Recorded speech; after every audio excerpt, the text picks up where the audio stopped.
Hello everyone, welcome welcome welcome. कैसे हो? बढ़िया? हाँ सर, बहुत बढ़िया। तो लीजिए गाइज, हमारे सीएमए इंटर के फास्ट ट्रैक रिवीजन सीरीज में अब हमारे पास में हम आगे कंटेंट बढ़ने वाले हैं और आज हम स्टार्ट करने वाले हैं हमारे उसी एलएलपी का नेक्स्ट पार्ट। मतलब बचा हुआ पार्ट आज हम खत्म कर लेंगे और आज ये पूरा एक्ट खत्म हो जाएगा along with question practice guys. तो लास्ट सेशन में हम लोगों ने अपने फाइनेंशियल डिस्क्लोजर में बुक्स ऑफ अकाउंट तक बात कर ली थी। अब इससे आगे रिवाइज करते हैं और पढ़ते हैं हमारा नेक्स्ट टॉपिक। अब देखो एक बात समझना, अब जितने सारे कंटेंट है बहुत छोटू छोटू कंटेंट है, बट एग्जामिनेशन पॉइंट से ये सारे कंटेंट बनते हैं बेटा इंपॉर्टेंट। इसलिए यहां जो लीगल रिक्वायरमेंट्स लिखी है, लीगल प्रोविजन लिखे हैं, उन्हें आपको याद करना है। इवन इस नोट्स को पढ़ने के बाद भी याद रखना, आपको अलग से अपनी नोटबुक के अंदर भी इसके जो खासकर डेज वाला पॉइंट है, फॉर्म कौन कौन से सबमिट होते हैं, रिक्वायरमेंट जो जो है, उन्हें अलग से नोट्स बना लेंगे। क्योंकि रीजन इज ये अब जो कंटेंट आएगा इसमें सब्जेक्टिव क्वेश्चन तो बनेगा, बड़े क्वेश्चन के साथ में एमसीक्यू क्वेश्चन बनने के ज्यादा चांस होते हैं। अब बात करते हैं, तो लीजिए स्टार्ट करते हैं। हमारा पहला पार्ट बनता है एनुअल रिटर्न। तो बुक्स ऑफ अकाउंट के साथ में अब नंबर आ गया हमारा एनुअल रिटर्न सबमिट करने का। बात समझना, लिमिटेड लायबिलिटी पार्टनरशिप फॉर्म है, पार्टनरशिप बिजनेस है। तो एलएलपी बिजनेस के अंदर अब एक बात तो सीखी थी यार कि बुक्स ऑफ अकाउंट बनाने पड़ेंगे और हर साल बनाने पड़ेंगे, डबल एंट्री सिस्टम में बनाने पड़ेंगे, कैश या अक्रूवल बेसिस पर बनाने पड़ेंगे। तो क्वेश्चन ये आया, जब बुक ऑफ अकाउंट बनेगी तो बुक ऑफ अकाउंट का क्या उनकी रिटर्न सबमिट करनी पड़ेगी? क्या रजिस्ट्रार ऑफ कंपनी को आरओसी के पास भी क्या इसका सबमिशन जाएगा? तो बात करते हैं, एनुअल रिटर्न का मतलब है अपनी फाइनेंशियल बुक ऑफ अकाउंट जो आपने बनाई है, स्टेटमेंट बनाई है, उसका रिटर्न सबमिट करना एनुअल बेसिस के ऊपर। तो पढ़ते हैं बेटा क्या रिक्वायरमेंट है। नंबर 1 पे आता हूं, कह रहा भैया सिंपल सी बात, एवरी एलएलपी शेल फाइल मतलब होता है सबमिट करना। अब बस सुनते रहो, समझ में पूरा पूरा पार्ट आएगा। सेल्फ फाइल में सबमिट करना एनुअल रिटर्न ड्यूली ऑथेंटिकेटेड मतलब होता है सिग्नेचर, मतलब it is signed by designated partner, जिसका ऑथेंटिकेशन पहले से होना जरूरी है। अब बनेगी तो भैया साइन भी होगा, पहले पढ़ चुके ध्यान रखना। फाइनेंशियल स्टेटमेंट पे डी पार्टनर साइन करेंगे। आगे बोल रहे हैं सबमिट कहां करोगे? सबमिट करेंगे आंटी को। आंटी कौन है? हमारी प्यारी आरओसी आंटी है। अब क्वेश्चन आता है कितने दिन में सबमिट करोगे? तो क्वेश्चन आया एनुअल रिटर्न एलएलपी को कितने समय में सबमिट करनी होती है? भैया याद रखना, सबमिट करनी होगी आरओसी को विद इन 60 डेज, 60 दिनों के अंदर अंदर, within 60 days of closure of financial year. आपके फाइनेंशियल खत्म होने के 60 दिन का समय मिलता है।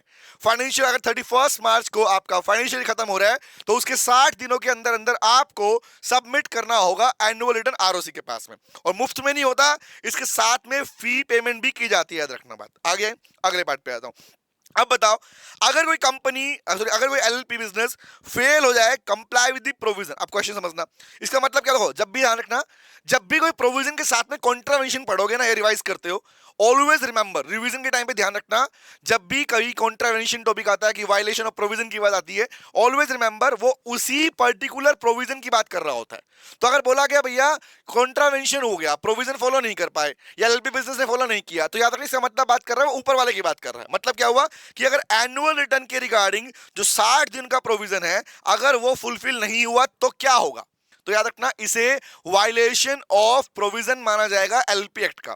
तो क्या होगा भैया? यहाँ पे पनिशमेंट है। क्या पनिशमेंट? सुन लो, कह रहा है उस केस के अंदर LLP shall be punishable with a fine, उस पे फाइन लगेगा। एग्जामिनर क्वेश्चन पहले भी पूछ चुका फाइन के रिगार्डिंग, तो फाइन कितना लगेगा? सुनो, फाइन लगेगा 25,000 रुपीज से लेके 5 लाख रुपए तक, मतलब 25,000 रुपए से लेके 25,000 रुपीज से लेके 5 लाख रुपए तक का फाइन उस पर्टिकुलर एलएलपी पर लगेगा। कब बेटा? In case of violation of provision, in case of violation of provision of annual return. Annual return submit ना करने पर, उसके प्रोविजन को वायलेट करने पर मिनिमम 25,000 रुपए और 25,000 से लेकर 5 लाख तक का फाइन आप पर लग सकता है। क्लियर है? आगे आता हूं। अगर आप बोला तो खाली एलएलपी पे लगेगा? नहीं भैया, एक सिंपल सी बात पढ़ चुके हो, लिमिटेड लायबिलिटी पार्टनरशिप को चला कौन रहे हैं? पार्टनर चला रहे हैं। मेन लोग कौन होते हैं? डी पार्टनर्स होते हैं। तो क्वेश्चन इज, जो इसका मतलब जो कॉन्ट्रावेंशन हुआ, सुनना ध्यान से, इसका जो कॉन्ट्रावेंशन हुआ इस प्रोविजन का, उसमें इन्वॉल्व कौन है भाई? गैस करो। अब कॉमन सी बात है, चलाने वाले लोग कौन है? डी पार्टनर्स ही हैं। तो अगर डी पार्टनर्स जो हैं वो भी लायबल हैं, सारे पार्टनर नहीं बोल रहा हूं, only D partner will be liable. किसके लिए भी? Punishable with a fine. उन पे फाइन कितना है? बोला भैया 10,000 रुपए से लेके नॉट लेस देन 10,002, मतलब इसका मतलब होता है मिनिमम 10,000 रुपए से लेके 1 लाख रुपए फाइन है। तो ये फाइन किसके ऊपर लग रहा है बेटा? 10,000 से लेके एक फाइन किसके ऊपर है? ये लगा बेटा डी पार्टनर्स के ऊपर, क्योंकि उनकी ड्यूटी थी ऑथेंटिकेट करना, उनकी ड्यूटी थी सबमिट करना, तो सबमिट नहीं किया तो ये फाइन उन डी पार्टनर पर लगेगा। तो टॉपिक किसके रिगार्डिंग था? ये बात करता है एनुअल रिटर्न के रिगार्डिंग। आपको इतना याद रखना है इसमें। तो रिपीट कर रहा हूं, क्या बेटा? सबमिट करना पड़ेगा, 60 दिन में सबमिट करना पड़ेगा फाइनेंशियल के एंड होने के बाद में। वायलेशन किया एलपी पे 25,000 से 5 लाख का फाइन है, डी पार्टनर पे 10,000 रुपए से 1 लाख का फाइन है। भाई 3 बातें याद रखनी है। चले आगे बढ़े, आगे आता हूं। अगला प्रोविजन आया inspection of document cap with registrar. अब बात समझना, यहां पर इंस्पेक्शन का मतलब क्या है? ये वो इंस्पेक्शन जो आप सोच रहे हो? नो, या इंस्पेक्शन का मतलब क्या? सुनो ध्यान से बात को। As you know guys, LLP business जो एलपी एक्ट के अंडर में बनाया गया, मतलब एलपी एक्ट के प्रोविजन को फॉलो करके बनाया गया। तो कॉमन सी बात है, ये भैया पब्लिक बिजनेस है, सिंपल सी बात। प्रॉफिट मेकिंग बिजनेस कर रहे हो, पब्लिक डीलिंग भी कर रहे हो, तो क्वेश्चन ये आता है कि जो डॉक्यूमेंटेशन, चाहे वो एनुअल रिटर्न्स हो, चाहे आपकी फाइनेंशियल स्टेटमेंट्स हो, या आपकी statement of account and solvency हो, ये सारी की सारी चीजें जो आपने रजिस्ट्रार के पास सबमिट किया। अब एक क्वेश्चन मेरी सुनना ध्यान से, आप पढ़ चुके पहले इस बारे में, अभी रिवाइज कर रहा हूं, बस सुनो ध्यान से बात को। गाइस एक बात बताओ, जितने भी सारे डॉक्यूमेंट्स हैं, चाहे वो एनुअल रिटर्न होती है, बुक ऑफ अकाउंट वाला पार्ट था, स्टेटमेंट सॉल्वेंसी अकाउंट का पार्ट था, ये सब कुछ कहां सबमिट कर रहे हो? ये सब कुछ सबमिट कर रहे हैं हम आरओसी के पास में, हाँ है ना? आरओसी के पास सबमिट क्यों करते हो? क्योंकि आरओसी ही वो डिपार्टमेंट है जहां से पब्लिक को इंफॉर्मेशन मिल सकती है, जहां से पब्लिक को एलपी के बारे में इंफॉर्मेशन मिल सकती है। जैसे कंपनी के अंदर भी क्या होता है, कंपनी डॉक्यूमेंट कहां पे सबमिट होते हैं, कॉपी कहां सबमिट होती है? आरओसी के पास ही होती है।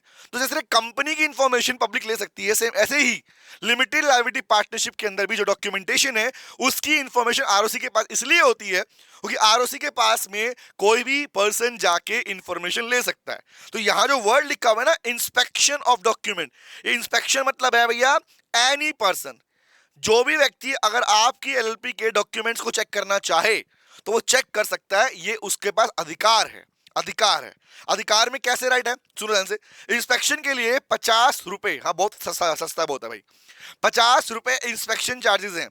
कोई भी पर्सन अगर आपकी एलएलपी के डॉक्यूमेंट्स को चेक करना चाहे तो वो आके चेक कर सकता है, 50 रुपए इंस्पेक्शन फीस देके। और इवन अगर वो कॉपी भी करना चाहे, मतलब होता है ना भाई आपके पास में मुझे कॉपी जेरॉक्स निकाल दे दो मुझे, तो आपको कॉपी भी करना चाहे तो कॉपी भी ले सकता है। कितने? 5 रुपए पर पेज के हिसाब से, 50 रुपए इंस्पेक्शन और 5 रुपए पर पेज के हिसाब से वो कॉपी भी ले सकता है। तो बात करते समझना, कह रहा है सिंपल सी बात। फर्स्ट समझना, चाहे इनकॉर्पोरेशन डॉक्यूमेंट्स हो, पार्टनर्स के नेम हो, या कोई चेंजेस हो, या फिर अपने पास जो आपने अपने चेंजेस किए स्टेटमेंट ऑफ अकाउंट सोल्वेंसी के अंदर, एनुअल रिटर्न के अंदर जो आपने फाइल किया रजिस्ट्रार के पास में, तो आरओसी के पास में आपने कोई भी डॉक्यूमेंट सबमिट किया हो, पार्टनर्स के बारे में इंफॉर्मेशन है, एलपी बिजनेस के बारे में इंफॉर्मेशन है, तो सारी कहां पर है? वो सारी आरओसी के पास में है। तो लोग कहता है भैया ये अधिकार दे रहे हम किसी भी व्यक्ति को, the shall be available for inspection by any person. कोई भी व्यक्ति चाहे, कोई भी, इवन हम भी, जानना, कोई व्यक्ति चाहे तो वो इंस्पेक्शन कर सकता है। कैसे? On a payment of such fee as may be prescribe. या फीस लिखी हुई नहीं है, फी मेंशन नहीं की गई और ना ही आपके मॉड्यूल में मेंशन की गई, तो मैं लिख देता हूं कि याद रहे। फी कितनी है बेटा? फी है 50 रुपए इंस्पेक्शन फीस है, 50 रुपए इंस्पेक्शन की भी खाली चेक करने आता हूं। लेकिन चेक के साथ में अगर कॉपी का पेज का कॉपी, आपको कॉपी भी निकालना है, रिमेंबर फोटो कॉपी निकालनी है, तो उस केस में 5 रुपए पर पेज के हिसाब से आप कॉपी भी ले सकते हो। और ये राइट किसको मिला है? एनी पर्सन का मतलब है पब्लिक, ये राइट पब्लिक को दिया गया है, ध्यान रखना, रिमेंबर, याद रखना बात। तो अब ये बात समझ में आई कि इंस्पेक्शन का मतलब क्या। आगे बढ़ते हैं। अब बोला भैया पेनल्टी फॉर फॉल्स स्टेटमेंट। अब बताओ, जो डॉक्यूमेंट्स बनाए थे उसमें अगर कोई भी गलत आपकी इंफॉर्मेशन निकली, तो फॉल्स का मतलब दो बातें हैं, मटेरियल इंफॉर्मेशन फॉल्स निकल के आई, या कुछ चीज लिखना भूल गए। तो ऐसे केस में क्या फंसना ध्यान से, जो डॉक्यूमेंट आपने सबमिट किए थे अगर उसमें कोई भी प्रॉब्लम आती है तो क्या किसी भी व्यक्ति ने, any person make a statement, आप अगर इंस्पेक्शन करने आ रहे हो, इंस्पेक्शन कर रहे हो, तो अगर कुछ भी रॉन्ग इंफॉर्मेशन आपकी साइड से निकली, फॉल्स स्टेटमेंट दिया आप लोगों ने, कुछ बताना भूल गए, कुछ सबमिट करना भूल गए, तो ऐसे केस में क्या बोलते हैं? तो वहां बेटा पनिशमेंट है। अब सुन लो, एक तरीके से अपनी इंफॉर्मेशन ना देना, सुनना, फॉल्स स्टेटमेंट देना, ये सब एक तरीके से आपका इंटेंशन शो करता है भाई। ये एक तरीके से आपका इंटेंशन शो करता है कि आप फ्रॉड करने के इंटेंशन से आए थे। तो जहां पर ऐसा केस होगा वहां पनिशमेंट तो है भाई। सुनो ध्यान से, यहां पनिशमेंट सिर्फ फाइन की नहीं है, यहाँ पर जेल भी होगी, ध्यान रखना। तो इंस्पेक्शन करेंगे, क्या बोला, अगर यहाँ पर पनिशमेंट कितनी है, इम्प्रिजनमेंट और एक्सटेंड टू 2 इयर्स, मतलब अप टू 2 इयर्स, 2 साल तक की सजा आपको हो सकती है, जेल हो सकती है। दूसरा, फाइन भी लगेगा विच में एक्सटेंड टू 5 लाख रुपीज, मतलब 1 लाख रुपए मिनिमम फाइन है, 1 लाख रुपए से लेके 5 लाख तक का फाइन भी आप पर लग सकता है अगर आपने इंस्पेक्शन के दौरान रॉन्ग इंफॉर्मेशन पास ऑन की तो। इज इट क्लियर, समझ में आ गया? आगे बढ़ता हूं। तो याद रखना किसके पढ़ रहे हो, समझ रहे हो, ये इंस्पेक्शन पढ़ा तो ये पनिशमेंट भी इंस्पेक्शन के रिगार्डिंग है, ये वाला पढ़ा तो ये पनिशमेंट भी एनुअल रिटर्न के बारे में है। तो आपको ये याद रखना है कि एनुअल रिटर्न पे क्या पनिशमेंट है और इस पे क्या पनिशमेंट है। इसलिए मैंने बोला कि जब ये नोट्स पढ़ रहे होंगे, हालांकि नोट्स मैंने पहले ही आपके पास में कट ऑन कर रखे हैं, पहले से एक्स्ट्रा पॉइंट हटा रखे हैं, फिर भी इनमें से बुलेट पॉइंट्स मेंशन कर लेना कि किसमें क्या फाइन, किसमें क्या पनिशमेंट है। ये आपका होमवर्क है, ध्यान रखना। आगे बढ़ता हूं। अगला पढ़ा था हमारे पास में, ये खत्म हो गया हमारे पास में। अब आता है कन्वर्जन इनटू एलएलपी। अब बात समझना, this particular provision which is about, I can use the word, कि जब हमने एलएलपी एक्ट स्टार्ट किया था तो वहां पढ़ा था कि भैया 4 शेड्यूल्स हैं, third second schedule fourth schedule, इसी के बारे में बात करता है। सेकंड इज अबाउट दी कि एक अगर मान लो पार्टनरशिप फर्म को एलपी में कन्वर्ट करना है, दूसरा था प्राइवेट कंपनी को एलपी में कन्वर्ट करना है, तीसरा था अनलिस्टेड पब्लिक कंपनी को एलपी में कन्वर्ट करना है। तो तीनों प्रोविजन हमारे पास में शेड्यूल 2, 3, 4 के अंदर आते हैं।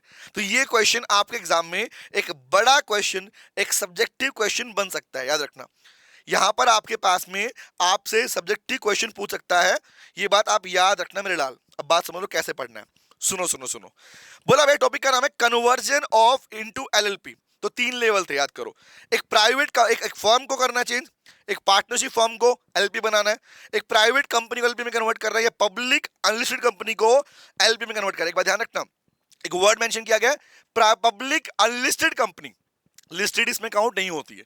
तो व्हेन समबडी इज आस्किंग एक private listed public listed company करना है, answer is no, that is not allowed. Listed मतलब जिसका स्टॉक एक्सचेंज पे शेयर वगैरह बेच रही है, सिंपल सी बात ध्यान रखना। जो किसी भी रिकॉग्नाइज स्टॉक एक्सचेंज पर लिस्टेड है वो इसमें काउंट नहीं होगी। तो पढ़ते हैं बेटा, मैंने इस पार्ट को समझाने के लिए और क्लैरिटी रखने के लिए आपको नोट्स इस तरीके से प्रॉपर ऐसे ही लिख के आना आपको दोनों ध्यान से। तो पहला पॉइंट आया कि अगर तीनों लेवल है, फर्म को चेंज करना है एलपी के अंदर, प्राइवेट कंपनी को चेंज करना है एलपी के अंदर, या पब्लिक अनलिस्टेड कंपनी को चेंज करना है एलपी में, तो कौन कौन से प्रोविजन फॉलो होंगे आप सुनो। बड़ा प्यारा पॉइंट बता रहा हूं, तरीका देखना। जो तरीका यहां बताया तरीका आपको कहीं नहीं मिलने वाला। बोला कन्वर्जन इनटू एलएलपी में भी मेड इन 3 फेजेस। मैंने 3 फेज लिख दिए, क्यों लिख दिए समझाता हूं, देखो ध्यान से।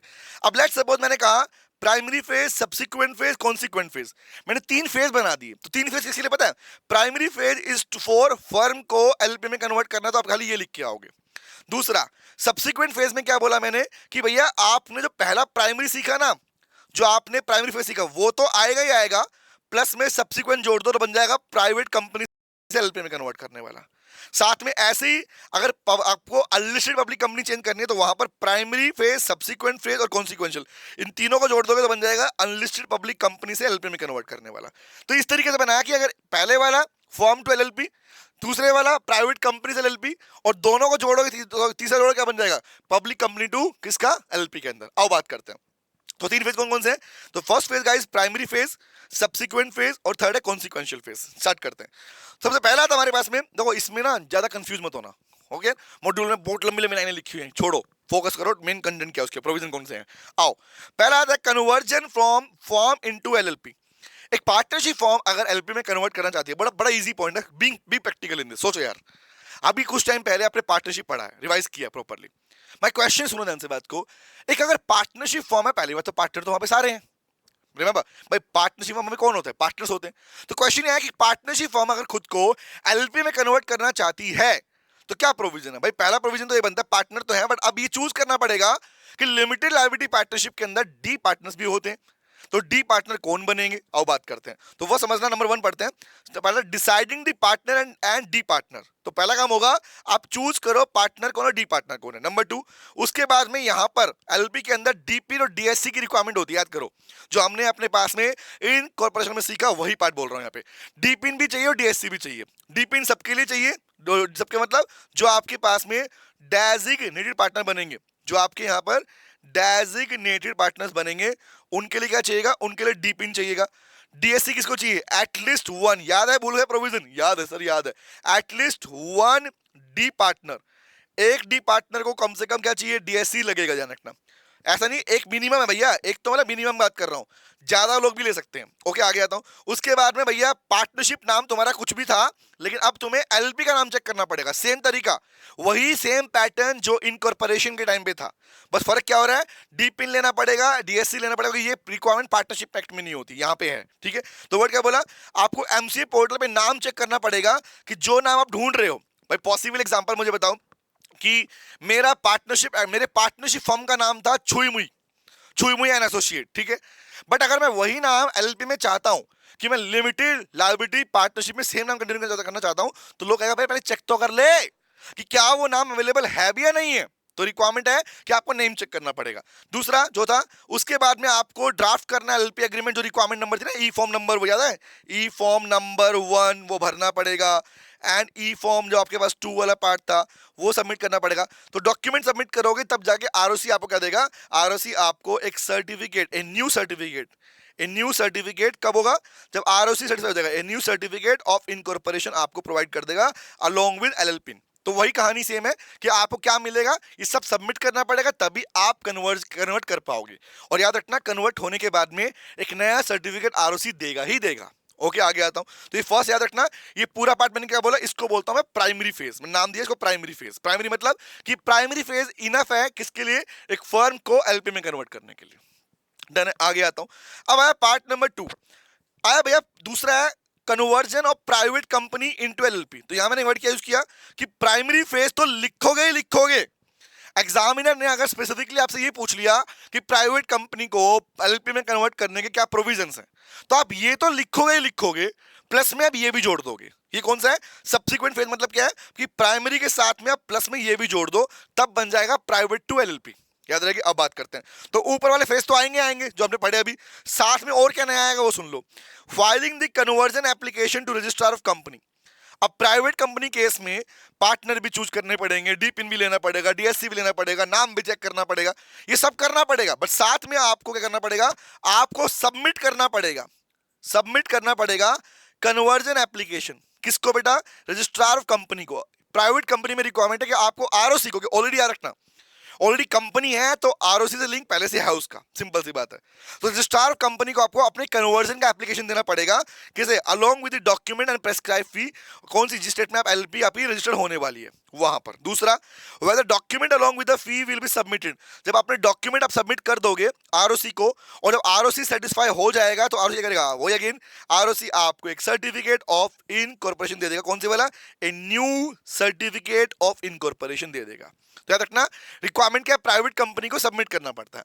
तीसरा केस, अब लेट्स सपोज, मुझे बताओ यहां तक कहानी समझना, यहां तक क्या हुआ, ये पूरा अगर ऊपर तक का पार्ट जोड़ दूं तो आंसर बन गया किसका, private to LLP. But question ये पूछ सकता है कि अगर प्राइवेट लिमिटेड, सुनना, एक प्राइवेट कंपनी खुद को एलएलपी में कन्वर्ट करना चाहती थी, उसने सारे डॉक्यूमेंट सबमिट कर दिए, लेकिन अगर आरओसी सेटिस्फाई नहीं हुआ तो, अब सुनो question, registrar of company satisfy नहीं हुआ एक प्राइवेट कंपनी को एलएलपी में कन्वर्ट करने के लिए, तो क्या ऑप्शन है, सुन लो। अगर रजिस्ट्रार सेटिस्फाई नहीं होता, सुनना, आरओसी अगर सेटिस्फाई नहीं होता, तो यहां पर एक राइट दिया गया है, right to appeal. Private company appeal कर पाएगी ट्रिब्यूनल, मतलब एनसीएलटी के पास में 60 दिनों के अंदर अंदर। मतलब याद रखना, 60 डेज में आपको अपील करने का अधिकार है अगर आपको रिफ्यूजल मिल गया आरओसी की तरफ से। ये अधिकार आपको एडिशनल दिया, किसको, कंपनी को दिया गया। तो याद रखा बेटा, पहला पॉइंट, प्राइमरी और सब्सिक्वेंट मिलकर बन जाएगा प्राइवेट टू पब्लिक एलएलपी के पार्ट में। डन, आ गया हूं। Next and last one is conversion of unlisted public company into LLP. अब बात समझना, तो इसमें देखो वर्ड देखना, प्राइमरी फेज भी लिख के आओगे, सब्सिक्वेंट भी लिख के आओगे, कॉन्सिक्वेंट जो भी, मतलब ये जो दो पार्ट है ये भी लिख के आओगे। तो अगर आप सबको, जितना पार्ट यहाँ पे नोट पढ़ रहे हो, नंबर 1 नंबर 2, ये सब कुछ अगर साथ में लिख के आओगे, ये पूरा आंसर बन जाएगा किसका, आपका, कि अनलिस्टेड पब्लिक कंपनी का एलएलपी में कन्वर्ट करने का। तो जो आपने ऊपर पढ़ा वो तो आएगा, प्लस में ये 2 पॉइंट और जोड़ोगे इसके अंदर। कौन से पढ़ना, पहला बोलता हमारे पास में कि अगर अनलिस्टेड पब्लिक कंपनी खुद को एलएलपी में कन्वर्ट करना चाह रही, पब्लिक कंपनी भाई ध्यान रखना, तो यहां पर D partner, D pin, DSC सब लेना पड़ेगा, डॉक्यूमेंट, एलएलपी एग्रीमेंट सब बनाना पड़ेगा। बट साथ में और क्या है कि कंसर्न अथॉरिटी को, जो आरओसी है, उसको कन्वर्जन एप्लीकेशन देना पड़ेगा। हाँ, ये भी यहां पर भी करना पड़ेगा। अब और एडिशनल क्या है वो सुन लो। एडिशनल कहता है informing the concern authority. Concern authority का मतलब बेटा जो बाकी डिपार्टमेंट्स हैं। अब मानो पब्लिक कंपनी डिपार्टमेंट कौन कौन से हैं, मानो मैं कहता हूं जीएसटी डिपार्टमेंट है, भाई टैक्स वाला डिपार्टमेंट था हमारे पास में, सीबीडीटी था, रिमेंबर। तो डिपार्टमेंट है, रजिस्ट्री डिपार्टमेंट हो गया एग्जांपल के लिए, ईपीएफओ है, रिमेंबर, जो आपके एम्प्लॉयज प्रोविडेंट फंड वाला है, ईएसआईसी, जितने भी डिपार्टमेंट हैं जिनसे आपका आज तक लेन देन चलता आया था कंपनी का, उन सभी डिपार्टमेंट को क्या कह रहा है, विद इन 15 डेज इन्फॉर्म करना पड़ेगा।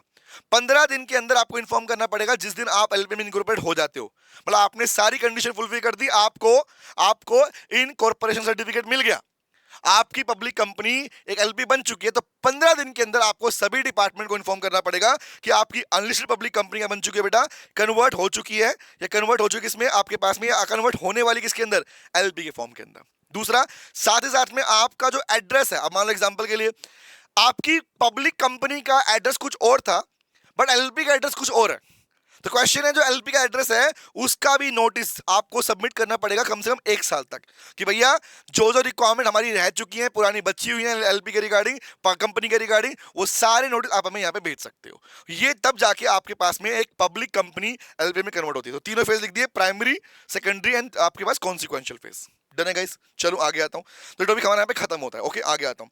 नेक्स्ट डिवीजन पार्ट हमारे पास में वाइंडिंग अप एंड डिसोल्यूशन। यहाँ तक क्लियर है गाइस? बोलो बोलो, ये क्लैरिटी है आपके पास में? Done done done done done. अब बढ़ते हैं आगे। नेक्स्ट टॉपिक आया वाइंडिंग अप एंड डिसोल्यूशन। अब समझना, लिमिटेड लायबिलिटी पार्टनरशिप कब बंद होती है? तो ये बात तो पहले भी आई थी, याद करो, इसका बात तो पहले भी आ चुकी है, इंफॉर्मेशन आ चुकी है कि लिमिटेड लायबिलिटी पार्टनरशिप बिजनेस को या तो खुद बंद कर ले खुद को, या फिर कोर्ट के ऑर्डर से डिसॉल्व होती है। बट द क्वेश्चन इज, हमने ये तो पढ़ लिया था बट ये नहीं पढ़ा था कि किन किन सिचुएशन के अंदर एक लिमिटेड लायबिलिटी पार्टनरशिप को डिसॉल्व किया जाएगा, वो यहां पढ़ोगे, सुनो ध्यान से। आओ बात करते हैं। तो पहला पॉइंट मिलता है हमारे पास में winding up and dissolution. Winding up and dissolution क्या प्रोविजन पढ़ना, वाइंडिंग एलएलपी में ईदर वॉलंटरली अपनी इच्छा से या फिर ट्रिब्यूनल मतलब एनसीएलटी कोर्ट के ऑर्डर से बंद हो सकती है, हम पहले पढ़ चुके हैं, ये हम पहले पढ़ चुके हैं, ठीक है।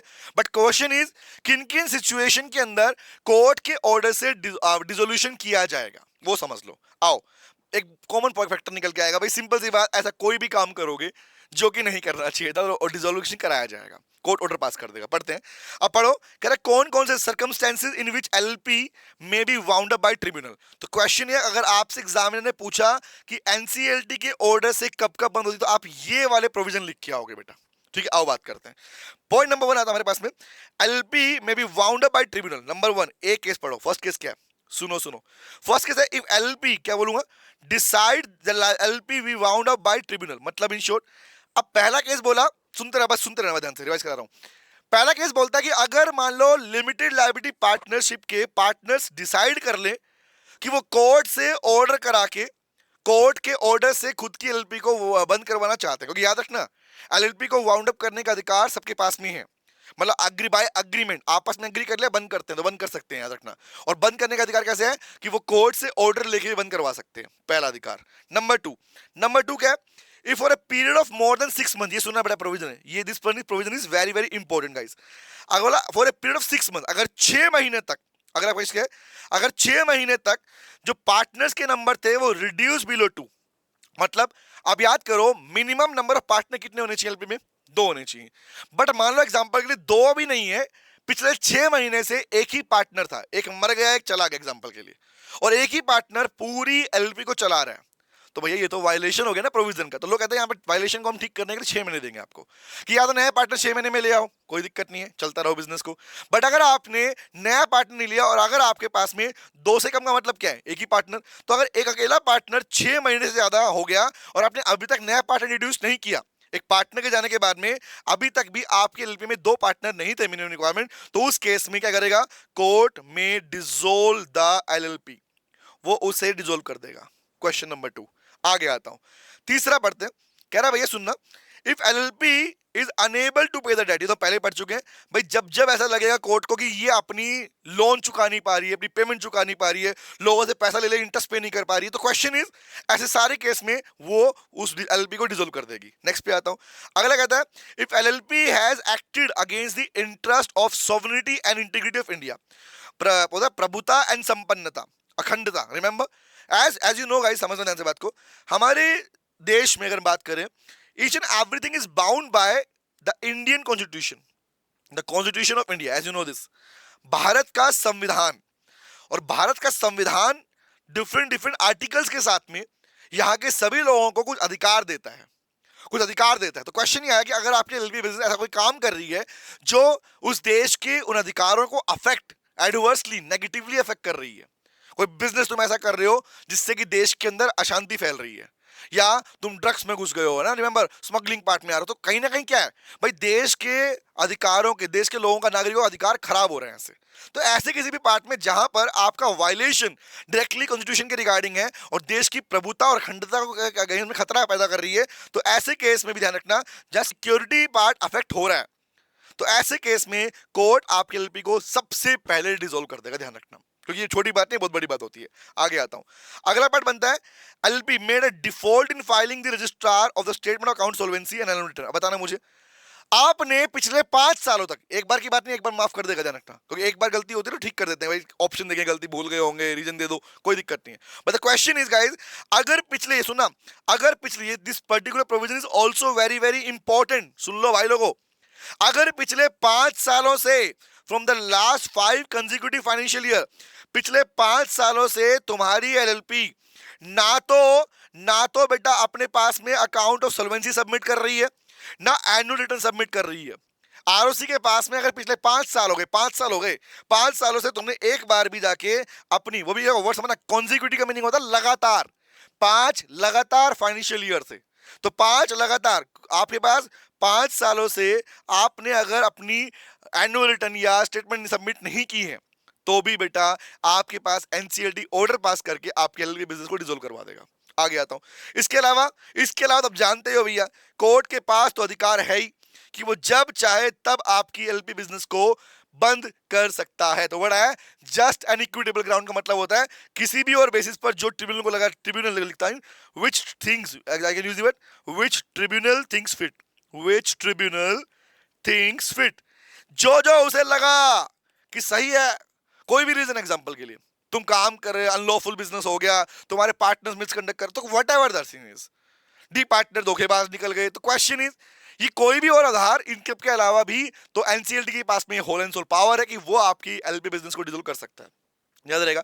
अगला बोल रहा है, क्वेश्चन में ये पढ़ा याद करो कि रूल्स बनाता कौन है भाई, ये जो वाइंडिंग अप के रूल पर पढ़ रहे हो, ये किसने बनाए हैं? सिंपल सी बात है, आप जानते हो central government is having the whole and sole power to make rules and amendment for the LLP business, वो कर सकता है।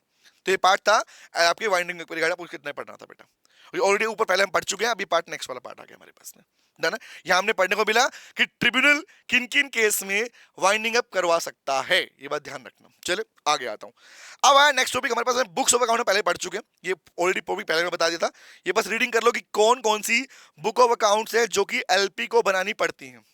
सुन लो, क्वेश्चन एमसीक्यू इस पे आया हुआ है कि कौन कौन सी बुक्स हैं, तो रीडिंग कर लो खाली। बोला बुक्स ऑफ अकाउंट में कौन क्या चीज आती है, पहली बोलो receipts and expenditure account, assets liability balance sheet वाला part, statement of cost of goods purchase, inventories, work in progress, finish goods, goods sold, या ऐसा कोई पर्टिकुलर जो कि आपके पार्टनर ने डिसाइड किया, मतलब आपका जैसा बिजनेस है भैया उस तरह की रिक्वायरमेंट के हिसाब से आप अपने जो भी अकाउंट बनाने चाहो बना सकते हो, सिंपल सी बात है। इवन ध्यान रखना, बट मेन प्रोविजन क्या है, मेन प्रोविजन ये कि जो ये सारी बुक ऑफ अकाउंट है इन्हें कितने समय के लिए रखा जाएगा, गैस करो, बताया था लास्ट क्लास में मैंने, कितने समय के लिए इनको एलपी के रजिस्टर्ड ऑफिस में मेंटेन करना मैंडेटरी है। Answer is 8 years, 8 years, 8 year, कम से कम ये लॉ का प्रोविजन है क्या, it required to preserve for 8 years from the date on which they are made, जब से बने हैं तब से इन्हें मेंटेन किया जाएगा। कहां पे बेटा, वर्ड रखना याद, registered office, the registered office of LLP, registered office of LLP, done है गाइस, ठीक है। आगे आता हूं, हम लोगों ने पार्ट पढ़ा था statement of account and solvency, next topic सुनना, ये टॉपिक ऑलरेडी पढ़ चुके हो बुक्स ऑफ अकाउंट के अंदर ही, बट जो एडिशनल उसके क्रिस्प पार्ट था ना कि क्या क्या पॉइंट हमें याद रखने, वो मैंने अलग से भी लिख दिया आप लोगों के लिए। कौन सा है, बोला भैया स्टेटमेंट ऑफ अकाउंट एंड सोल्वेंसी बताता है कि आपका एलपी बिजनेस के पास इतना पैसा है भी या नहीं है कि वो अपनी लायबिलिटी चुका सके। तो लोग कहता है भैया अगर लायबिलिटी चुका सकता है तो क्या रिक्वायरमेंट है अकाउंट एंड सोल्वेंसी को सबमिट करने की। ऑलरेडी प्रोविजन पहले भी पढ़ा चुका हूं, लास्ट क्लास में पढ़ाया था, अब दोबारा बता रहा हूं, सुन लो ध्यान से, क्योंकि ये पार्ट हमारे पास क्रिस्प में याद रखना आपको। तो वर्ड है पहला पॉइंट हमारे पास, एवरी एलएलपी शेल फाइल, मतलब सबमिट करेगी statement of account and solvency with ROC, आंटी को सबमिट करेगी। फॉर्म नंबर याद रखना, फॉर्म नंबर 8, जिस फॉर्म में, जिस इलेक्ट्रॉनिक फॉर्म के अंदर ई फॉर्म के through account of solvency submit किया जाता है, the statement of account solvency submit किया जाएगा, वो फॉर्म नंबर है 8। टाइम पीरियड कितना है, बोला 8 नंबर फॉर्म और 30 दिनों के अंदर, विद इन 30 डेज। लेकिन आपने क्या पढ़ा था, आपने पढ़ा 6 महीने के बाद। क्वेश्चन सुनना, फॉर्म नंबर 8 बोला भैया with in period of 30 days from the end of 6 month of financial year. Sir फर्क क्या दोनों में, फर्क सुनो, फर्क क्या दोनों में, दोनों डिफरेंस क्या है गाइस समझना। ये कहता है भैया याद करो, हमने पढ़ा था 6 महीने के अंदर बनाने पड़ेंगे, बट सबमिट 30 दिन में होगा। तो इसका मतलब क्या हुआ कि आपके फाइनेंशियल, सुनना बात ध्यान से, statement of account and solvency ROC को सबमिट करना पड़ता है, लेकिन बोला बनेगा कब, बोला बनाओगे फाइनेंशियल ईयर के खत्म होने के 6 महीने के अंदर अंदर, और उस 6 महीने के खत्म होने के बाद में अगले 30 दिनों में सबमिट करना पड़ेगा। इसका मतलब ये होता है, याद रहेगा, मतलब बनाओगे कब, आपका 31 मार्च को फाइनेंशियल ईयर खत्म हुआ, तो तब से लेकर 6 महीने काउंट कर लो, आपको बनाने का समय है। बनाने के बाद में आपको अगले उसके बाद भी 30 दिन मिलते हैं आपको सबमिट करने के लिए। तो 30 दिन कौन से वाले हैं, आपके 6 महीने खत्म होने के बाद वाले 30 दिन है। इज इट क्लियर गाइस, याद रहेगी ये बात, आगे आता हूं। Such statement account shall be sign by, आप पढ़ चुके, इनको सिग्नेचर रिक्वायरमेंट किसका है, साइन चाहिएगा डी पार्टनर्स का, और साइन करने का मतलब है बेटा ऑथेंटिकेशन, इसी को बोलते हैं authenticated by. Remember the signature मतलब ऑथेंटिकेट और वेरीफाई करके साइन करने को बोलते हैं, डन है गाइस। तो ये पार्ट था हमारा जो हम ऑलरेडी पढ़ चुके हैं पहले भी, भैया हमने बताया फॉर्म नंबर कौन सा है, टाइम कौन सा है। ओके आगे आता हूं। अब आया ऑडिट ऑफ अकाउंट। अब ये टॉपिक सुनना, ये टॉपिक प्यारा है बेटा, this particular topic is new topic in your syllabus, particular ध्यान रखना। ऑडिट ऑफ अकाउंट कुछ टाइम पहले ऐड ऑन हुआ था, ऑडिट के रिगार्डिंग बातें आती हैं, ऑलरेडी पढ़ चुके प्रोविजन की ऑडिट कब रिक्वायरमेंट है, कब मैंडेटरी है, कब ऑप्शनल है, रिमेंबर। तो यहां पर सिर्फ ऑडिट की बात नहीं है कि ऑडिट अकाउंट कैसे होगा, ऑडिटर का अपॉइंटमेंट कैसे किया जाता है समझना, वही ऑडिट के रिगार्डिंग सेम प्रोविजन आप एक कंपनी एक्ट में भी है, ध्यान रखना, बट यहाँ पे एलएलपी के रिगार्डिंग पढ़ रहे हो आप। तो एलएलपी वाले पार्ट के अंदर ऑडिटर को अपॉइंट कैसे किया जाएगा, ऑडिटर को रिमूव कैसे करना होता है, या रिजाइन करना कैसे रिजाइन कर सकता है, ये साथ में आपके पास में कौन कौन से प्रोविजन उसके रिगार्डिंग चलेंगे, ये पढ़ने वाले हैं। तो ऑडिट ऑफ अकाउंट कब रिक्वायर्ड है भाई, ऑलरेडी पहले पढ़ चुके हैं हमारे पास में कि एलएलपी वाले बिजनेस के अंदर अगर किसी भी लिमिटेड लायबिलिटी पार्टनरशिप का एनुअल टर्नओवर, टर्नओवर हमेशा एनुअली होता है ध्यान रखना, किसी भी एलएलपी का एनुअल टर्नओवर अगर 40 लाख से ऊपर हो जाए, दूसरा या और लिखा, और मतलब या फिर, या capital contribution by the partners exceed 25 lakh rupees. The contribution here simply means जो भी अमाउंट वो कैपिटल उन्होंने कंट्रीब्यूट किया अगर वो 25 लाख से ऊपर हो जाए, तो मलाल याद रखना उस लिमिटेड लायबिलिटी पार्टनरशिप का इंडिया के अंदर उसके अकाउंट्स का ऑडिट करना मैंडेटरी है, पहला पॉइंट। नंबर 2, एक हमने और पढ़ा था, याद करो, कि क्या अगर किसी भी लिमिटेड लायबिलिटी पार्टनरशिप को, किसी स्पेसिफिक एलपी को अगर सेंट्रल गवर्नमेंट चाहे कि भैया एग्जाम कर दो इसको रिक्वायरमेंट नहीं है, कर सकता है, आंसर इज यस, कर सकता है। बट तीसरा क्वेश्चन और सुनो ध्यान से, अगर मान लो मेरी एलएलपी है, सुनना, हमारी एक एलएलपी है और हमारा ना तो एनुअल टर्नओवर 40 लाख से ऊपर हुआ और ना ही हमारा कंट्रीब्यूशन 25 लाख से ऊपर है, तो क्वेश्चन ये है कि अगर, लेकिन हम फिर भी हम चाहते हैं कि प्लीज हमारा भी ऑडिट करवा दो, हम भी चेक कर ले, हम भी लिस्ट में आ जाए, तो क्वेश्चन ये आता है गाइस, तो अगर कोई करवाना चाहे तो लोग कहता है भैया तब करवा सकता है। तो क्वेश्चन है अगर टर्नओवर नहीं भी ऊपर है, इससे ऊपर, और पार्टनर चाहते हैं ऑडिट करवाना, वरना कोई घपला निकल के आएगा या डी पार्टनर विश्वास नहीं था, तो ऐसे केस में ऑडिट किया जा सकता है, ये ध्यान रखना।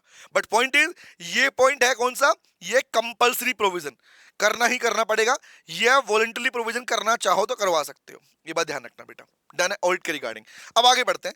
अब भैया ऑडिट करेगा कौन, ऑडिट मतलब अकाउंट से कौन करेगा, गलतियां का निकलेगा, कौन गलतियां हैं, ढंग से रिटर्न फाइल किया नहीं किया, क्या सब कुछ सही है या नहीं, कौन चेक करेगा, ऑब्वियस आंसर इज ऑडिटर। क्योंकि सिंपल सी बात है, ऑडिटर बोले तो चार्टर्ड अकाउंटेंट, सीए, याद रखना। कॉस्ट ऑडिट कौन करता है, सीएम में, याद रखना। अब पॉइंट समझना, अपॉइंटमेंट ऑफ ऑडिटर, अब book of account financial statement check करवानी है तो आपको सीए लगेगा, कॉस्ट की करनी है तो आपको क्या करना पड़ता है, उस केस में आपको सीएम में चेक था। अब पॉइंट समझना, अब लेट्स सपोज यहां तो मैं अपनी फाइनेंशियल स्टेटमेंट्स को ऑडिट करवाना चाहता हूं, तो कौन जाएगा, बोला a CA, chartered accountant in practice is qualified for the appointment of auditor. But याद रखने वर्ड लिखा है, सीए सीएमए का मतलब क्या है यहाँ पर, in practice only, that means who is having the certificate of practice, in short COP जिसके पास में होता है। तो नॉर्मली याद रखना, जो प्रैक्टिसिंग सीए प्रैक्टिसिंग सीएम में होता है वही ऑडिट कर पाएगा। तो क्वेश्चन आता है कौन कर पाएगा, वो कर पाएगा sir auditor shall appointed for each financial year for auditing it account. मतलब एलएलपी का ऑडिट करवाना है तो आपको हर साल आपको एक अपॉइंट करना पड़ेगा, हर साल के फाइनेंशियल स्टेटमेंट को लेके। अपॉइंट ये भी है, पॉसिबली रिपीट करना हो तो बात अलग है, रिमूव करना हो तो बात अलग है। अब पॉइंट ये आता है कि नॉर्मल केसेस के अंदर एक एलपी के अंदर एलपी के अकाउंट्स को ऑडिट करवाने के लिए आपको सीए लगेगा। दूसरा कौन अपॉइंट कर पाएगा, सिंपल सी बात, डी पार्टनर चाहे तो ऑडिटर को और इसके अलावा भी किसी भी और केस में अपॉइंट कर सकते हैं। नंबर 1 एग्जांपल सुन लो, क्या बोला, पहला एट एनी टाइम, जब भी चाहे पहले फाइनेंशियल ईयर में उस एनजीए खत्म होने से पहले पहले अपॉइंट करना होता है। नंबर 1 समझना, मतलब एग्जांपल सुनो, एक लिमिटेड लायबिलिटी पार्टनरशिप आज बनी है, एग्जांपल एक नई नई ताजा ताजा फ्रेश एक न्यू एलएलपी बनी है। तो नई एलएलपी का पहला फाइनेंशियल ईयर, अब सिंपल सी बात है, बिजनेस नहीं किया तो अकाउंट कहां से बनेंगे। तो जब पहला फाइनेंशियल खत्म होने वाला होगा तो खत्म होने से 31 मार्च से पहले पहले, उसके एंड से पहले पहले आपको अपॉइंट करना पड़ता है। कौन करेगा, डी पार्टनर अपॉइंट करेंगे। Number 2, at least 30 days prior to the end of financial year other than first financial, मतलब in short I can use the word, नया नहीं, पहले साल के बाद, अब सेकंड थर्ड फोर्थ चल चुका है तो आई can use the word for subsequent year, बाकी सालों के अंदर हर साल फाइनेंशियल ईयर खत्म होने से पहले 30 दिन पहले का समय होता है, आपको इतने दिनों के अंदर एक ऑडिटर अपॉइंट करना होता है। नंबर 2, नंबर 3, या फिर अगर लगता है भैया कि कोई ऑडिटर की कैजुअल वैकेंसी आ गई, मतलब एग्जांपल के लिए मान लो कोई छोड़ के चला गया, रिजाइन दे दिया, किसी ने रिजाइन दे दिया या किसी को रिमूव कर दिया गया, तो ऐसे केस में भी डी पार्टनर चाहे तो ऑडिटर अपॉइंट कर सकते हैं। ये बात ध्यान रखना। तो क्वेश्चन क्या था, ऑडिटर कौन होगा और कौन कौन कैसे अपॉइंट किया जा सकता है। नंबर 2, अब लेट्स सपोज क्वेश्चन बताओ मुझे, अगर डी पार्टनर्स के पास अधिकार था कि उनको एलएलपी के अंदर ऑडिटर को अपॉइंट करना है बट उन्होंने नहीं किया, तो अब मुझे बताओ 2 दिन केस आएंगे। पहला केस आता है डी पार्टनर करेंगे। नंबर 2 आता है अपॉइंटमेंट का तरीका कहां लिखा होता है, गेस करो, अज्यूम करो ना, सोचो ध्यान से कि लिमिटेड लायबिलिटी पार्टनरशिप में ऑडिटर का अपॉइंटमेंट कैसे होगा। ये पैटर्न कहां लिखा हुआ है, ये पैटर्न लिखा हुआ बेटा एलपी अग्रीमेंट में। अगर एलपी अग्रीमेंट में नहीं लिखा तो बाकी सारे पार्टनर्स का कंसेंट लेके कर सकते हो। 2 बातें, आई बात करते हैं। तो पहला बोलना क्या बोल रहा है, कह रहा है सर पहला प्रोविजन कहता है if the partners fail to appoint the auditor then partners can appoint the auditor. याद रखना, अगर डी पहला राइट क्या, फर्स्ट राइट किसको मिला, the first right is with held with the D partners. उन्होंने नहीं किया तो भैया सारे के सारे पार्टनर्स अपना कंसेंट देके अपॉइंट कर सकते हैं। नंबर 2 कैसे करेंगे, और वही उसका रेम्यूनरेशन, मतलब इंश्योर जो फीस मिलती है ऑडिटर को वही फिक्स करेंगे एज पर दी एलपी अग्रीमेंट। एलपी अग्रीमेंट के हिसाब से जो रेम्यूनरेशन का पार्ट डिसाइड किया गया वो उसे वहां पर मिलेगा। तो याद रखना, अगर डी पार्टनर नहीं करते हैं तो बाकी पार्टनर अधिकार है कि वो ऑडिटर अपॉइंट कर सकते हैं। डन, आगे आता हूं। अब नंबर आया हमारे पास में कि सर अगर मान लो ऑडिटर को रिमूव करना है तो, अब सुन लो भाई, मतलब इन शॉर्ट रिमूवल हो या रेजिग्नेशन का पार्ट हो, तो क्वेश्चन ये आता है कि क्या कोई ऑडिटर अगर अपनी उस एलपी को छोड़ के जाना चाहता है तो जा सकता है, अलाउड है भाई। रिमूव भी कर सकते हो और वो रिजाइन भी कर सकता है। क्या तरीका है बात करते हैं।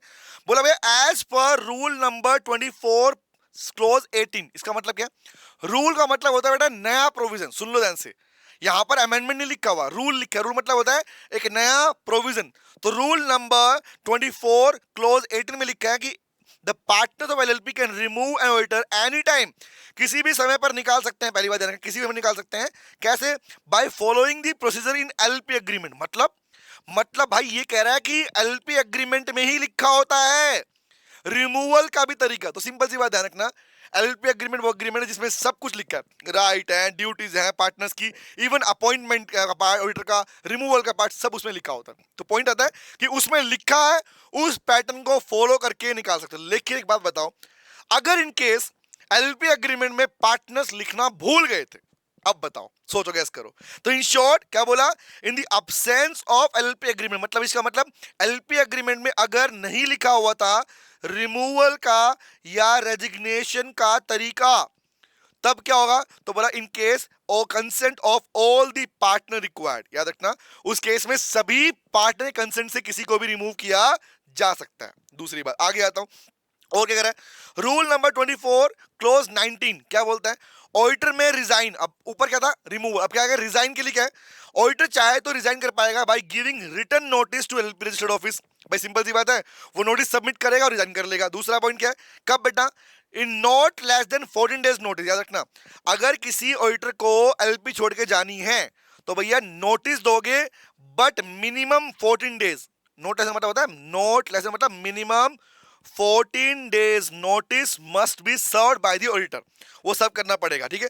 कब बेटा, before the end of time allowed for new auditor. मतलब ये नहीं एंड में जाके बता रहे हो कि आओ कल कल नया पॉइंट हो ना, आज बता रहे हो, नहीं, जब आपका टाइम पीरियड खत्म हो रहा है, टेन्योर खत्म हो रहा है, उसके 14 दिन पहले आपको नोटिस सर्व करना पड़ेगा रेजिग्नेशन का। और दूसरी बात, कब कंसीडर होगा, जिस दिन आपका वो नोटिस डिपॉजिट हो जाएगा, उस दिन से आपका ऑडिटर की जर्नी वहां पे खत्म हो जाएगी उस पर्टिकुलर एलएलपी के अंदर बेटा, तभी आप रेजिग्नेशन फॉलो होता है हमारे पास में। डन है, ये क्लियर है गाइस। तो रिमूवल एंड रेजिग्नेशन वाला पार्ट नंबर आता है हमारे पास में। हमारे इस एक्ट के लास्ट टॉपिक का नाम है बेटा फॉरेन एलएलपी। अब होता क्या है, नॉर्मली इसका मीनिंग तो हम अपने पर फीचर वाले पार्ट में पढ़ चुके थे, याद करो।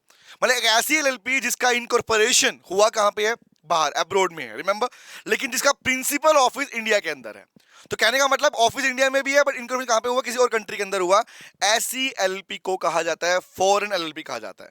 और याद रखना, this particular topic is also very very very very very important under the LLP act guys. समझते हुए ध्यान से, क्या बोल रहा है, section number 2 sub section M में डिफाइन किया गया था पहले से ही कि एक ऐसी एलएलपी जिसका फॉर्मेशन इनकॉर्पोरेशन कहां पे हुआ, आउटसाइड इंडिया हो, लेकिन उसका बिजनेस प्लेस कहां पर है, उसका बिजनेस प्लेस इंडिया के अंदर भी है, ऐसी एलएलपी को फॉरेन एलएलपी कहा जाता है। एक बात और बताऊं तुम्हें, एक और अच्छी बात जानते हो लिमिटेड लायबिलिटी पार्टनरशिप इंडिया में तो 2008 के अंदर आई, लेकिन लेकिन लेकिन इससे पहले बाकी अदर कंट्रीज के अंदर ये फॉर्मेट, ये स्ट्रक्चर पहले से था। इन शॉर्ट, कनाडा है, ऑस्ट्रेलिया है, यूके, इन कंट्रीज के अंदर नया नहीं था स्ट्रक्चर, ये बहुत पहले चलता हुआ आ रहा है। अब हुआ क्या, वहां के कुछ बिजनेस चाह रहे थे कि भाई जो एलएलपी बने हुए थे, वो चाह रहे थे भैया कि हम अपनी इंडिया में भी अपनी ब्रांच खोले, अपनी इंडिया में स्टार्ट करें। तो पॉइंट इज, वो अपनी इंडिया के अंदर एक प्रिंसिपल ऑफिस बिजनेस प्लेस खोलना चाह रहे थे। तो अब बताओ ना भाई, अगर वहां पे इनकॉर्पोरेशन हो और वो इंडिया में आ रहे हैं, एग्जांपल मान लो यूके में था, रिमेंबर यूके के अंदर, अगर इंग्लैंड की बात करूं, वहां का कोई बिजनेस था जो एलएलपी बिजनेस था, वो इंडिया में आ रहा है, तो क्या बोलोगे उसको, उसको कहेंगे हम फॉरेन एलएलपी कहेंगे। अब पॉइंट आता है, हमें क्या पढ़ना है, हमें जानना है फॉरेन एलएलपी के रिगार्डिंग कौन कौन से प्रोविजंस हैं जो उस फॉरेन एलएलपी को इंडिया में फॉलो करने पड़ेंगे। आओ बात करते हैं। तो यहां पर बेटा कुछ रूल्स हैं, मतलब ऑब्वियस पार्ट है, नया पार्ट है, इसलिए आपको रूल पढ़ने को मिलेंगे। रूल का मतलब है न्यू, आपके पास न्यू प्रोविजन, समझना।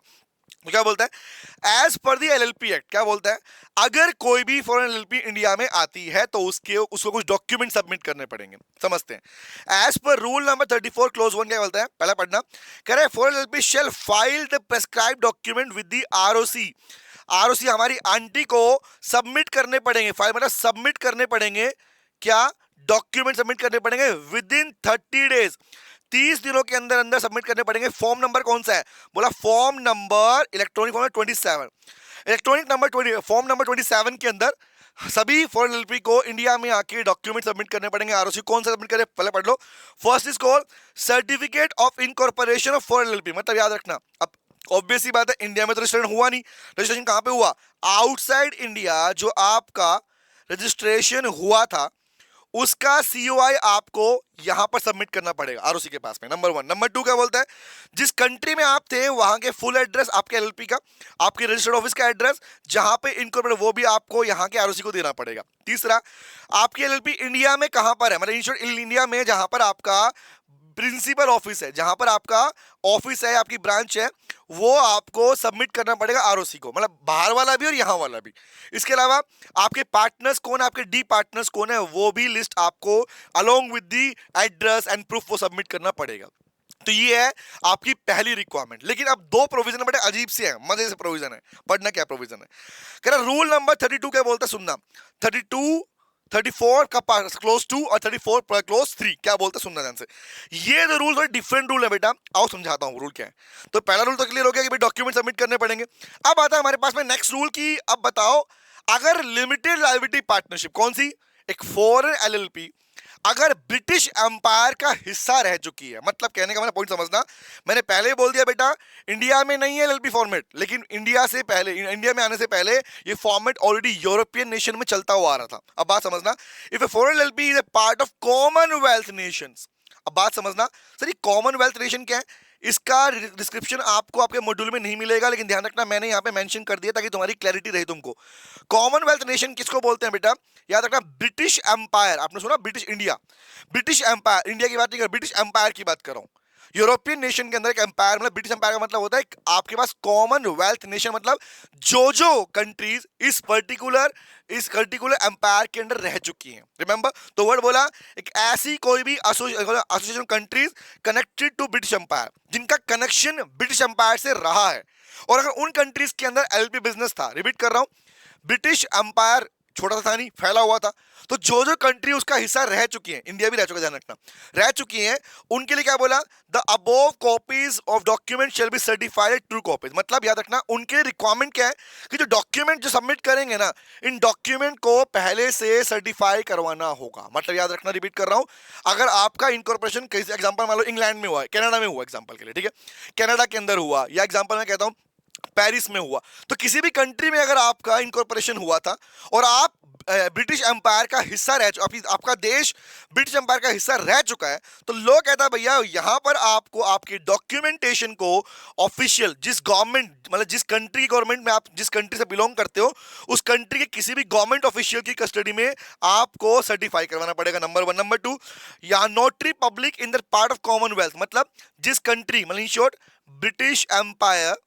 ब्रिटिश एम्पायर में जो आपकी कंट्री, जो कंट्री आपकी थी, उस कंट्री के वहां पर जो नोटरी पब्लिक है, सर नोटरी पब्लिक क्या होता है सुन लो ध्यान से, notary public is a kind of lawyer बेटा। इन शॉर्ट कहने का मतलब क्या है कि एक लॉयर जिसका काम क्या है, जो ये चेक करता है, इंडिया में भी है, कोर्ट में बैठा मिलता है, नोटरी पब्लिक को क्या बोलते हैं, नोटरी पब्लिक के डिपार्टमेंट को बोलते हैं। वहां पे जो लोग होते हैं लॉयर के रूप में, वो क्या करते हैं, इनका काम है लीगलाइजेशन चेक करना कि क्या जो डॉक्यूमेंट सबमिट किए जा रहे हैं वो आफ्टर वेरिफिकेशन पूरी तरह साइन है नहीं है, क्या रिक्वायरमेंट फुलफिल हुई है नहीं हुई है, इस बात को फाइनलाइज करने के बाद वो स्टैंप लगाते हैं।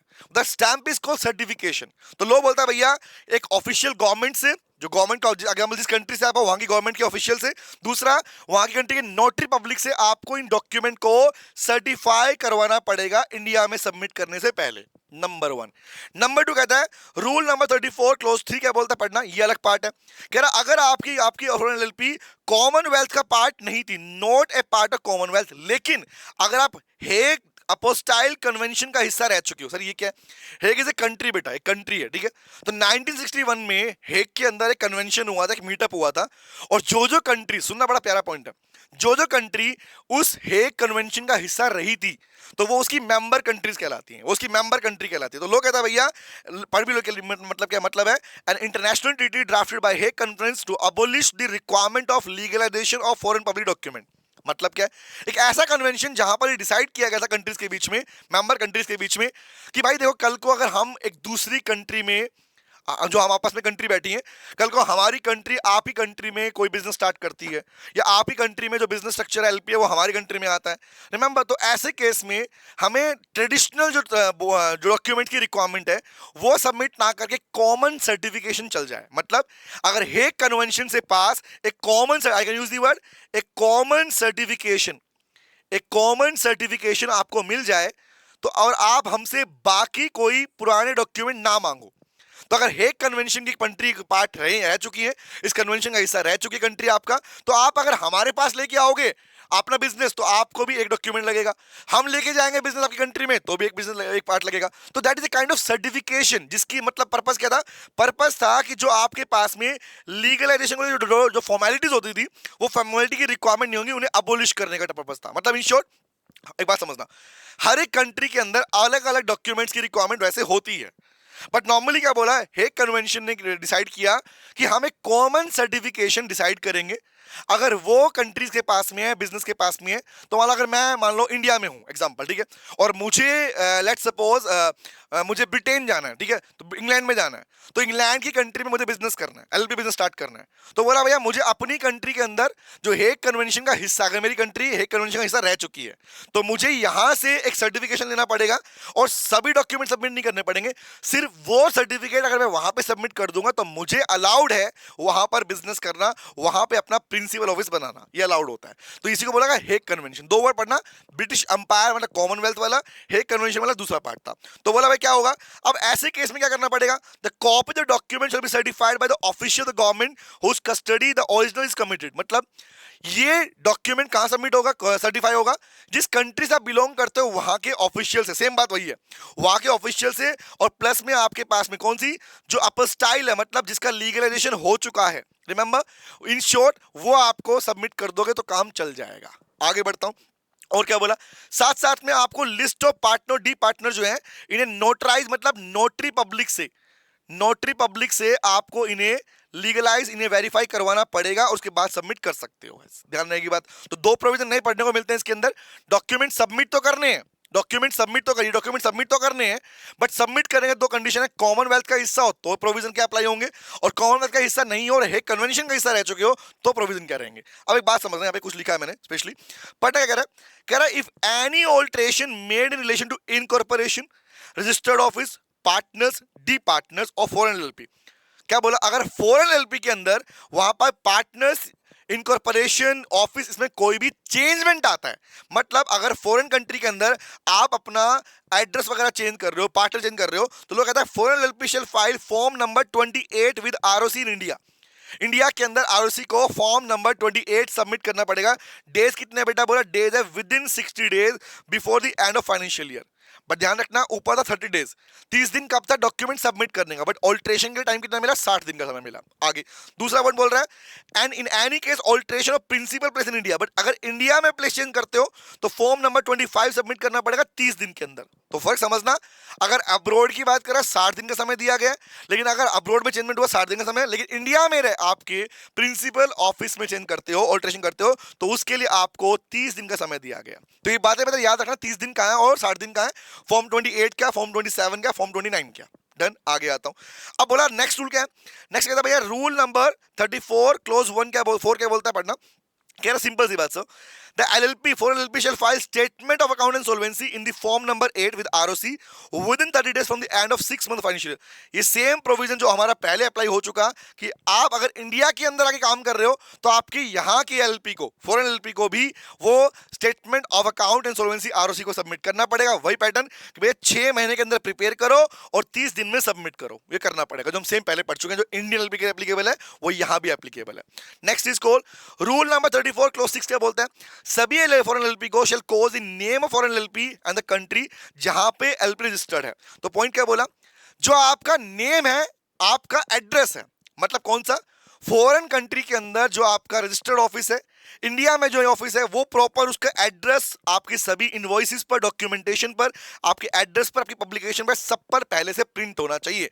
मतलब कल को अगर आप कोई आप इनवॉइस बनाते हो, बिल बनाते हो, तो यहां पर एड्रेस लिखा होना चाहिए कि इंडिया में ऑफिस कहां पर है, अब्रॉड में ऑफिस कहां पर है, ये होना चाहिए बेटा। And this is the topic of foreign LLP के रिगार्डिंग हमने प्रोविजन पढ़ लिया। अब कुछ बातें और आती है, लास्ट में भी पढ़ना, कि अगर फॉरेन एलएलपी अगर मान लो मीटिंग करती है, लेट्स क्या बोला, foreign LLP procedure of meeting of creditors और पार्टनर्स, तो यहां पर क्या रिक्वायरमेंट है।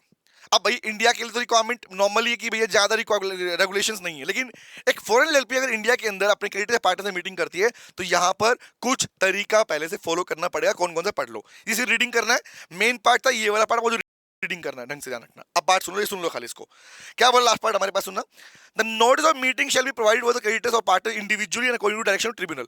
मतलब इंडिया के अंदर जो एनसीएलटी बोलेगा, जो टाइम पीरियड फिक्स करेगा, उस टाइम के अंदर ही आपको नोटिस देना पड़ेगा मीटिंग का। अब इंडिया में टाइमिंग क्या पता है, 21 डेज, 21 दिन का नोटिस चलता है, पढ़ना। Notice of meeting shall be sent at least 21 days, आगे ना 21 दिन पहले आपको मीटिंग का नोटिस भेजना पड़ेगा। नंबर नेक्स्ट पे आता हूं, नोटिस करने कॉपी प्रपोज कॉम्प्रोमाइज अरेंजमेंट। अब मान लो एग्जांपल कोई एलपी कोई मर्जर कर रही है या अमलगमेशन कर रही है, या हम पहले पढ़ चुके हैं कॉम्प्रोमाइज वाले पार्ट के अंदर, ऑलरेडी फ्यूचर में पढ़ चुके हैं। तो कोई बिजनेस के साथ जुड़ रहे हो, कोई बिजनेस परचेज कर रहे हो, तो उसके लिए भी आपको वो कॉपी अटैच करनी पड़ेगी नोटिस के साथ में। उसके बाद में आपको पब्लिक नोटिस देना पड़ेगा मीटिंग का, कितने, एटलीस्ट 2 न्यूज़पेपर के अंदर, one is English, other is vernacular language newspaper. उसके बाद आता हूं, विद इन 7 डेज, 7 दिनों के अंदर अंदर आपकी मीटिंग का जो चेयरमैन है वो एक एफिडेविट सबमिट करेगा रिमेंबर इस बात का कि भैया जितने भी सारे रूल्स एंड रेगुलेशन मीटिंग के लिए चाहिए थे वो हमने सारे फुलफिल कर दिए। आगे आता हूं, बोला प्रोक्सी, प्रोक्सी मतलब अगर मेंबर नहीं आएंगे, पार्टनर एग्जांपल पार्टनर अगर मीटिंग में नहीं आ रहे तो पार्टनर के बिहाफ पर कोई पर्सन अगर आता है तो प्रोक्सी बोलते हैं। तो बोला proxy entitled to attend the vote at the meeting shall be filed and submit with the LLP not later than 48 hours. अगर किसी पार्टनर के बिहाफ पर कोई प्रोक्सी आ रहा है तो 48 घंटे का टाइम मिलता है, मीटिंग शुरू होने के 48 घंटे पहले आपको उसका नाम सबमिट करना पड़ेगा, इन्फॉर्मेशन सबमिट करनी पड़ेगी कौन प्रॉक्सी बन के आ रहा है। आगे आता हूं, ये बात किसके लिए बोल रहा हूं, ये सारी बातें मीटिंग के रिगार्डिंग है बेटा। आगे आता है, the chairman of the meeting shall file a report of the meeting to the tribunal within 7 days. और चेयरमैन को जब एग्जांपल मीटिंग पूरी हो चुकी है तो मीटिंग के बाद बनती है मिनट्स ऑफ मीटिंग बनती है, उसको रिपोर्टिंग बोलते हैं। तो रिपोर्ट को 7 दिनों के अंदर सबमिट करना पड़ेगा। मैम आगे, the order of tribunal shall bind all the creditors partner also the LLP. याद रखना फॉरेन एलएलपी के जितने भी सारे क्रेडिटर्स हैं, पार्टनर्स हैं, उन सबको एनसीएलटी का ऑर्डर बाउंड करेगा। सिंपल सी बात, हमारे देश में काम करोगे भैया तो हमारे जैसे कोर्ट के ऑर्डर तुम्हें फॉलो करने पड़ेंगे ही पड़ेंगे। एंड फाइनली गाइस यहां पर आपके पास में पार्ट खत्म होता है। ये पार्ट पूरा वही है कि अगर कॉन्ट्रवेंशन किया गया तो फाइन वही है, फाइन रखना 1 लाख रुपए तक का पनिशमेंट आप पर लग जाता है। तो फाइनली गाइस यहां पर आपका एलएलपी एक्ट होता है खत्म, लेकिन अब करेंगे कुछ क्वेश्चन प्रैक्टिस के ऊपर ताकि हमें प्रॉपर आइडिया मिल पाए हमारे कॉन्सेप्ट रिवाइज प्रॉपरली हुए नहीं हुए। अब बात करते हैं। तो फर्स्ट क्वेश्चन मैं लेके पिक कर रहा हूं, हमारे पास में बता रहा, रिप्लाई करना, आप चेक करना ध्यान से। अज्यूम करो for reservation of name E form number कौन सा सबमिट होता है? सर हमें पता है, आंसर है फॉर्म नंबर 1AB2 आंसर है सर। रिजर्वेशन ऑफ नेम के लिए कौन सा था हमारे पास में? आंसर है ई फॉर्म नंबर 1। क्लियर है गाइस? आगे आता हूं, आगे सुनते रहो ध्यान से। नेक्स्ट क्वेश्चन बोलता हूं, अजूम आंसर चेक करते रहना आप लोग, ध्यान रखना। In case of legal non compliance और पेनल्टीज, अब बताओ अगर एलएलपी के अंदर कंप्लायंस लॉ के प्रोविजन फॉलो नहीं किए गए तो कौन रिस्पॉन्सिबल है? बताना भैया। पार्टनर, डी पार्टनर, एलएलपी, सब के सब? आंसर है डी पार्टनर। आप जानते हो डी पार्टनर ही वो लोग है बेटा जो किसी भी नॉन कंप्लायंस के लिए लायबल रहने वाले। आगे आते हैं। क्वेश्चन नंबर 3 बताओ भाई, कह रहा what is the time limit within which LLP shall file annual return. अब बताओ हर एक प्रोविजन के अलग पार्ट था हमारे पास में। एनुअल रिटर्न कब तक सबमिट हो जानी चाहिए? तो आंसर है within 60 days of closure of financial year. याद है बात? बट याद रखना 60 दिन के बाद भी अगर बात बोलता आरओसी के लिए कि आरओसी में कितना है, फिर आपको होता प्लस 30 डेज, यहां पे इसके बाद जुड़ जाता। बट आंसर क्या है? C is the right answer guys. अगला क्वेश्चन बताओ मेरे को, कह रहा था LLP shall maintain proper book of account relating to the affair for each of the existing on the basis. बताना मुझे, एलएलपी को जो बुक ऑफ अकाउंट सबमिट करने होते हैं वो किस बेस पर होते हैं? अक्रूवल बेस पर, डबल एंट्री सिस्टम पर, कैश बेसिस पर, या तीनों ही तीनों करेक्ट है भैया। एज यू नो दिस, हम पहले ऑलरेडी पढ़ चुके हैं। आगे अगला क्वेश्चन, क्वेश्चन नंबर नेक्स्ट 5 कौन सा है? The book of account which the LLP is required to keep shall be preserve for how many years? ये बात तो मैंने बार बार बोली थी, कितने सालों के लिए बुक ऑफ अकाउंट को मेंटेन रखना पड़ता है? कहां रखना पड़ता है? रखना पड़ता है एट रजिस्टर्ड ऑफिस। याद रखना एट रजिस्टर्ड ऑफिस। टाइम क्या था? 8642। आंसर है भैया 8 इयर्स, 8 साल के रखना पड़ता है। You know this. आगे बढ़ते हैं। क्वेश्चन नंबर 6 बताओ मेरे को, the audit of accounts of every LLP is not compulsory. बताओ कंपल्सरी नहीं है कब? 2 रिक्वायरमेंट थी, 40 लाख 25 लाख से ऊपर है तो कंपल्सरी, लेकिन उससे नीचे कंपल्सरी नहीं है। तो चेक करो पूरे क्वेश्चन में कहां 40 लाख और 25 लाख लिखा हुआ है। चेक करो सर, ये लिखा हुआ है इसमें APC, इसमें लिखा हुआ है। तो देखो लिखा हुआ है 40 लाख से और 25 लाख से अगर नीचे का does not exceed the turnover, तो आंसर क्या बनेगा? Simple, the right answer will be A is the right answer guys. ठीक, आगे आता हूं। तो ये फायदा मिला कंसेप्ट पढ़ने का, चीजें याद रहेंगी, ऑटोमेटिकली आंसर एक बार में क्लिक होगा आपके पास में। अगला प्रश्न, क्वेश्चन नंबर 7 बताओ, what are the penal provision, penal बोलते हैं पनिशमेंट वाला part, of LLP if any LLP fails to comply with the provision of section number 35। किसके बारे में बात करता है? which deals with the filing of annual return with registrar। बताना मुझे, अगर एनुअल रिटर्न को टाइमली बेस पर सबमिट नहीं कर पाए तो उस केस के अंदर क्या पनिशमेंट है? याद है? याद है क्या पनिशमेंट थी? एलएलपी पनिशमेंट क्या थी भाई? 25,000 से लेके 5 लाख तक का फाइन था। पढ़ना क्या है, कहां पे है? 25,000 5 लाख, 1 10,000 5 लाख, ये आंसर नहीं आएगा। 15,000 5 लाख, ये भी आंसर नहीं है। 20,000 5 लाख, ये भी आंसर नहीं है। बट 25 5 लाख मिल गया आंसर। कंसेप्ट याद होंगे तो कभी भी गलती नहीं होगी। D is the right answer guys. कोई 25,000 और से लेके 5 लाख तक का फाइन होता है। Is it clear? Convention contravention के लिए। अगला प्रश्न, question number 8, every LLP shall have at least 2D partner who are individual and at least one of them shall be। अब बताओ 2D पार्टनर होते हैं बट एक क्या होना चाहिए? One must be Indian resident, foreign international कौन सा आना? ऑब्वियस आंसर फर्स्ट ही हमारे पास है, इंडिया का रेजिडेंट होना चाहिए। Is it clear? आगे आता हूं। क्वेश्चन नंबर 9 बताओ मेरे को, कह रहा है how many partner required to form LLP, ये तो पता है भैया, मिनिमम पार्टनर कितने होने चाहिए, it have at least more than 2 partner, at least more than 7 partner, at least 2 partners, कितने होने चाहिए, obvious answer is at least 2 partners guys, minimum 2 चाहिए होते हैं।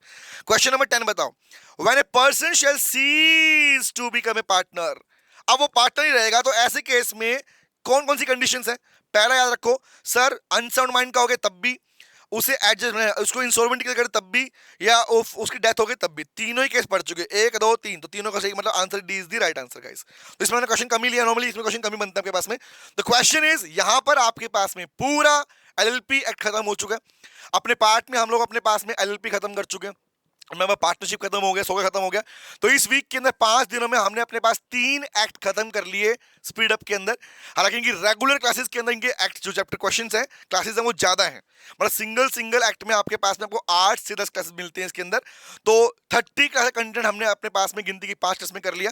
तो सी यू गाइस, अब नेक्स्ट वीक जब लो वीक की आएगी तो मुझे प्लीज जरूर बताइएगा इस कमेंट बॉक्स में डाल के कि हम अपना कौन सा एक्ट स्टार्ट करें, क्या कॉन्ट्रैक्ट स्टार्ट किया जाए या कंपनी स्टार्ट करें, तो किस पे रिवीजन चाहिए नेक्स्ट लो वीक के अंदर बताइएगा। और क्लास अगर अच्छी लगी हो तो प्लीज उसके बारे में भी मेंशन कीजिएगा। Thank you very much guys, मिलते हैं नेक्स्ट लो वीक के साथ में, bye bye, take care, bye बेटा।